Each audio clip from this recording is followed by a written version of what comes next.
It's day 4 of my Christmas recipes with Spilling the Sweet Tea. And today I'm spilling the tea on how to make these roasted cranberries and Brie crostinis. The first thing you're going to need, obviously, is some fresh cranberries, about 2 cups. Once you have your cranberries added into a bowl, you want to add in some sugar. You're going to need half a cup of white sugar.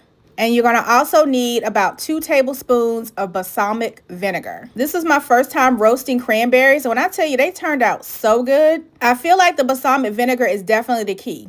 After you have everything added, you just want to give everything a good mix so the cranberries are well coated in that sugar and balsamic vinegar. This appetizer is perfect to make if you have a holiday party. I bought a big bag of cranberries before Thanksgiving. So if you got a big bag like me, you can freeze them and make this appetizer for your upcoming holiday party. Now that your cranberries are nice and coated, you want to grab a baking sheet. I'm not using any parchment paper because this baking sheet that I use has diamond technology on it. So it is truly non-stick. I'll link it in the description if you want to grab one. Once you have your cranberries on your baking tray, now you want to work on your crostini. So grab your cutting board and you're just going to get a French baguette from the grocery store. And yes, I had to show you guys my cutting board because it is see-through and I get so many comments of people telling me I'm cutting on my counter when I'm not. Anyway, I just grabbed a French baguette from the grocery store and I'm just using a serrated knife to cut my bread into pieces. I know I've seen this bread already cut up in crostinis at the grocery store and those are fine. Sometimes they cut them a little too thin for me, so I always get my own baguette and cut it up to the size I like. Either way, you're still going to toast them in the oven. Baby, it's nothing like bread and cheese. And when I tell you this appetizer is a 10 out of 10. Prep my crostinis, I just melted a little bit of butter and then I added in this basting oil. I love this oil because the herbs are already in the oil. If you don't have this, you can just add some Italian seasoning to your butter and oil mixture. Now all you want to do is give it a mix. You don't have to add any salt because this butter is salted, but I always add some freshly cracked pepper. Now all you want to do is get your baking tray and add your bread onto your baking tray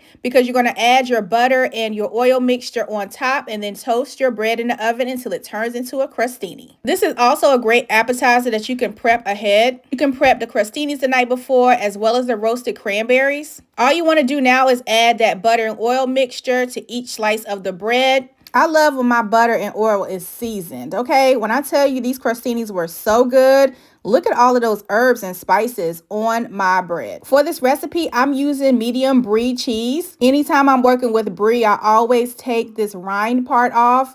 I always remove it from the top and the bottom. So that's what you see me doing here. I honestly have never met any type of cheese that I don't like, but when I tell you I love Brie, if you follow my channel, you've seen me make a baked Brie with jam and walnuts and puff pastry. I decided to switch it up a little bit and use Brie and roasted cranberries this year instead. Once you roast your cranberries on 375, they should look a little bit like this. They have such an amazing texture and taste, especially with the sugar and the balsamic vinegar that we added. Once your bread is toasted, you just want to add on your sliced Brie. If you want your Brie to be melted a little bit, then add the Brie after the bread comes out of the oven. If you're making this ahead of time, just warm up the crostinis before you add the Brie. Now just add on those roasted cranberries and this is what it looks like. When I tell you this is so good. It honestly is the perfect sweet and savory bite. I love this so much. This is honestly the most easiest and perfect appetizer. I think I'll make this again for Christmas Eve.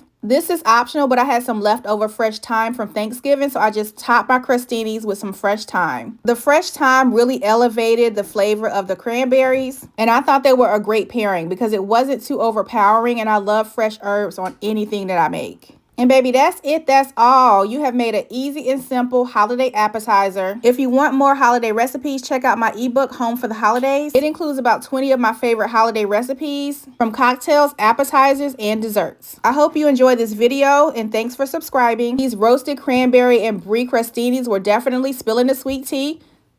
Approved.